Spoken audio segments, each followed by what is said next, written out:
Team management is not always easy. Most of the time it means navigating different personalities, work habits, and motivations while balancing your own tasks, all whilst keeping the company goals in mind. It takes a lot of work to get this right, but it can be done. So by the end of this video, you are going to have the 9 secrets to being an amazing people leader. But over the last 10 years, as I've built and led teams, a few recurring questions keep coming my way. They generally revolve around team members being interested in becoming managers. So these ambitious individuals want to take on more responsibility and in turn lead teams. So what are the common questions that I keep being asked? Well, good question. So here we go. What did I experience when transitioning to a leadership role? What have I learned all these years? That's a big question. But what would I suggest someone focus on to become a better manager of people? Well, I would be lying if I said my thoughts hadn't evolved over the last 15 years because, well, they have. That is not to say that they are vastly different from what I originally thought, rather more of a refinement based on what I have seen.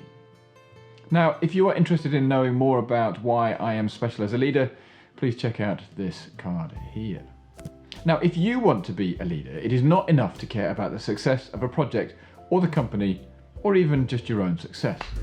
You need to care about the people who depend on your leadership for their success. Yes, that's right. You really need to give a shit about your people. You need to be invested in them. And this is not something that can happen overnight. And that's why I've created this video with the 9 secrets to excelling at people management. So let's just cut the crap and dive straight in. Number 1, shape, don't make. After refining this approach over a number of years, I know that for teams to work really well, you need to invite them to shape a decision, not make a decision for them. This, to be honest, is one of my most important principles. Shaping a decision involves asking the right questions and sharing examples and guidance, but not giving the answers. It may take time to get to the decision, but this approach improves the likelihood of the decision sticking, which in turn reinforces honouring commitments. This can be achieved using the DACI framework. Now, for those of you that don't know, DACI stands for D for driver, the person who drives the decision. A is for approver, the person who makes the decision. C is for contributors, the people or teams whose work or knowledge aid in the project. And I is for the informed, the people whose work might be affected by these decisions and who therefore need to be kept in the loop. With decision making, you'll see that your team will begin to think about the impact not only to them, but on the downstream teams too. And that is only a good thing. A good people manager will allow team members to arrive at their best decision while being constructively critical and offering analysis and recommendations towards that decision. Now, number 2 is all about creating accountability. I believe it is crucial to take every opportunity to promote accountability. Whilst this takes effort to instill and reinforce, it will always lead to improved trust and performance. Back when I was a newbie to this whole people management thing, I felt very uncomfortable when team members didn't meet deadlines. Then in turn would lead to me doing their work, or more accurately, covering the shortfall, or even rewriting their work in certain circumstances, all in order to get the deliverable done, thereby ultimately not letting my stakeholders down. But the problem was not obvious to me until my mentor pointed out that whilst it helps manage my stakeholders, the team members that are doing this are not learning to be accountable. As a leader, it is your role to clear the roadblocks, to manage the risks and find the resources your teams need to manage its commitments. It is not to do their work and cover their shortfalls. Now, I must admit this took time to get used to, but standing back and letting them do, or in some cases not do, what was needed was hard. But that's how we all learn.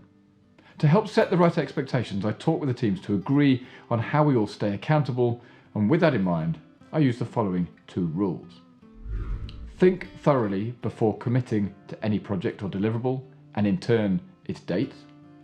And then once you've committed, honour your commitments, or renegotiate commitments if circumstances change.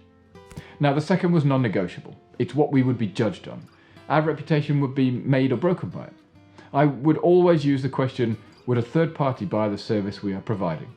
Fully acknowledging that being an internal function, this is quite a fictional question, but it serves to ask if the quality of our service is high enough. And this includes what we commit to. Now, number 3 is about people over tasks. Placing people over tasks not only results in better professional relationships, but powerful personal connections that can make work more meaningful too. And even lead to strong friendships outside of work, which can only be a good thing. Now, I make an extra effort to know the individuals on my teams as humans rather than just employees. We have regular one-to-ones and coffee meetings.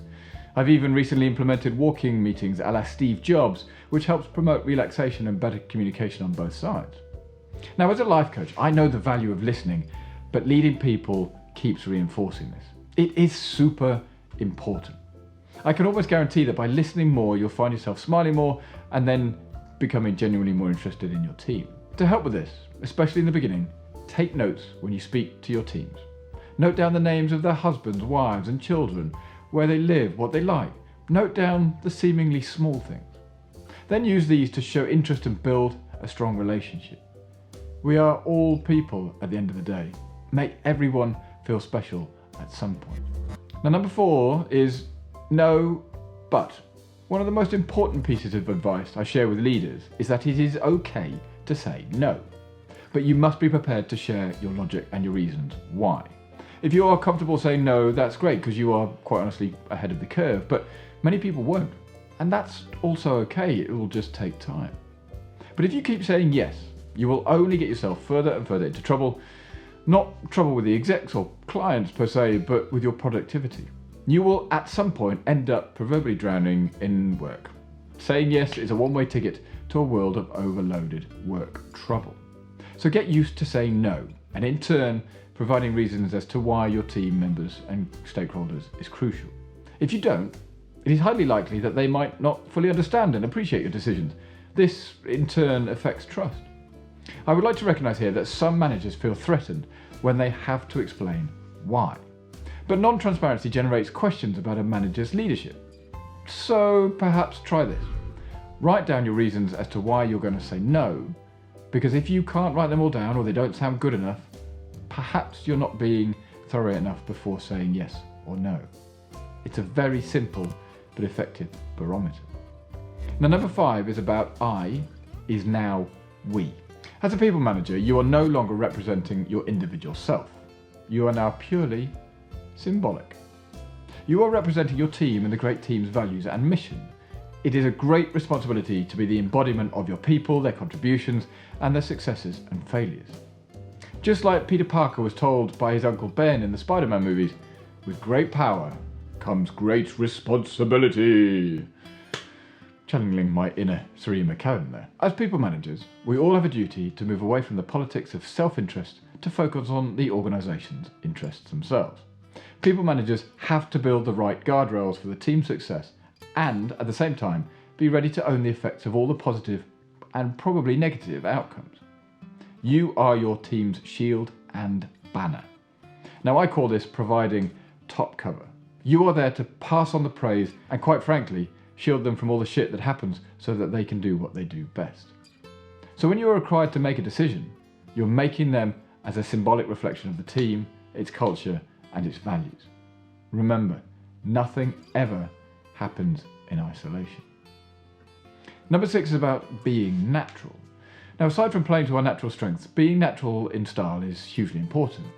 It takes less energy to be true to yourself than appear as somebody you're not. And being natural can help you be vulnerable, which is something I've talked about in previous videos, which helps you as a leader. But in this instance, it is an incredibly important leadership trait. We all have natural strengths. I urge newbie managers to recognise theirs. I mean, I've learned to be comfortable sharing my areas of improvement, that I'm pretty much okay for asking for feedback and help for a behaviour that I might not want. Most importantly, I try to make sure that these changes form part of my subconscious way of working so that my natural style isn't disrupted. Asking for feedback is a very effective way of being natural, but it takes balls. Especially if you're going to do so by asking those who work for you or those above you or those whose opinions you value. But this is where the magic happens. The more comfortable you are with team and other interactions, the more natural you will be. And then in turn, you can be sincere and honest when you have to have those hard conversations. Now, I truly didn't feel natural and comfortable in my own surroundings until I joined a big global media company. And there I was given the opportunity to just be me. I didn't feel like I had to conform to the corporate, staid, traditional world that I'd come from in previous years. It was an absolute revelation. Being able to find somewhere that you can be natural and be you allows you to bring your whole self to work, but also to get the best out of yourself. So wherever possible, try and find somewhere that allows you to be natural. Now, number 7 is about going unconventional. Now, aside from the traditional candidates with the requisite skills in particular technical areas, I also seek out team members who may not necessarily fit the traditional mould, but bring a growth mindset. That is that they demonstrate curiosity, open-mindedness, especially towards industry breakthroughs, and quite frankly have an eagerness to innovate, even if their technical skills need a little bit of development. But with the rapid pace of technological change, this means that we also need versatility, and increasingly important in the people we hire. Having a traditional contrarian view means that we create or maintain cognitive diversity, which is only a good thing. We don't all need a team full of me's, for example. The additional energy and learning curves to get an unconventional new hire up to speed often proves to be worth the investment and can yield huge positive impact with respect to diverse viewpoints and out-of-the-box thinking. So please don't discount this option. Number 8, forgive my French, shit will happen. In this instance, I'm talking about attrition. Sometimes you will not be able to support your team members' career aspirations. Other times they may simply need a change in challenge and work culture. Do not take these things personally, although it is easy to do so. If you are putting people first, then you are also encouraging them to pursue their aspirations wherever they may lead. If they are ready to move on, do your best to help them with any internal mobility if the company is of sufficient size. In fact, I had this situation exactly this week when finding out that a member of a colleague's team was leaving was a bit of a shock. But he has his reasons. I would be sad to see him leave, but also wished him well and said if there's anything I can do to help, he just needs to ask. There is no point being a dick about it. Just wish people well and move on. Now, number 9 seems slightly counterintuitive, but it's about celebrating failure. Creating conditions so that team members feel open to making mistakes and admitting vulnerabilities, all with the intention of turning mistakes into opportunities for them to learn as a group, is about celebrating them. It's super hard to do so, especially if you're trying to change an established culture, but it can be done. According to the Unilever CEO Paul Polman, for every layer of management, it takes a year to change its culture. So if you have 7 layers, that's 7 years. Oh, that's an absolute monster. I work hard to create a culture that allows innovation, which is a polite way of saying failure. You can't be truly innovative without failing. But failure cannot be punished. The best way to instill this principle is by talking about your own mistakes in detail and what you've in turn learned. While it helps to exploit current strengths, it is equally important to explore new things, make mistakes, and learn from them. By sharing stories of your failure and discussing as a group what was learned, everybody grows. It's about being vulnerable. In fact, put it properly out there and find a way to celebrate failures by celebrating whatever risks and innovations came out of that effort. And all failures qualify. It could be a failed experiment, a failed hiring the right talent, even operational failures that require you to work hard for the cause and the fix. To scale and become a high-performing team, you not only need caring and sharing, you also need daring. Sounds a bit cheesy, doesn't it? But it's very, very true. All dares come with a huge chance of failure, but you need to get comfortable with that. Managing people can be a deceptively simple task, but more often than not, we overcomplicate it. That's why, if there's anything you take away from this video, remember these key 4 points. You cannot effectively manage people if you don't cultivate a genuine care for others. Sounds obvious, but many don't. As a people manager, you are no longer representing just your individual self, you represent your whole team and the team's values and mission. So you must practice what you preach. Task management becomes naturally easier if you create a culture of communication and accountability. As with many things in life, the better the communication, the better the outcome. And putting people first means encouraging them to pursue their aspirations wherever they may lead, even if that means that they may leave your team. I don't want any of my team to leave, but they must do what is right for them. I will always wish them well and hope it works out. A business is only as good as its employees, and employees thrive when their leader has effective team management skills. For new managers and even some of the old hands, it can be daunting to lead a new team. However, with a little effort and a few of these secrets, you'll realise it's about having confidence in your own ability to lead your team with success. Now, in the words of Simon Sinek, who I hugely admire, when people are financially invested, they want a return. When people are emotionally invested, they want to contribute. And that's it. If you like this video, I'd highly recommend this one here where I talk about leading a hybrid team. I think you'll find it particularly useful, especially with what we've just been through. But with that, have a great day, and I'll see you all in the next video. Cheers.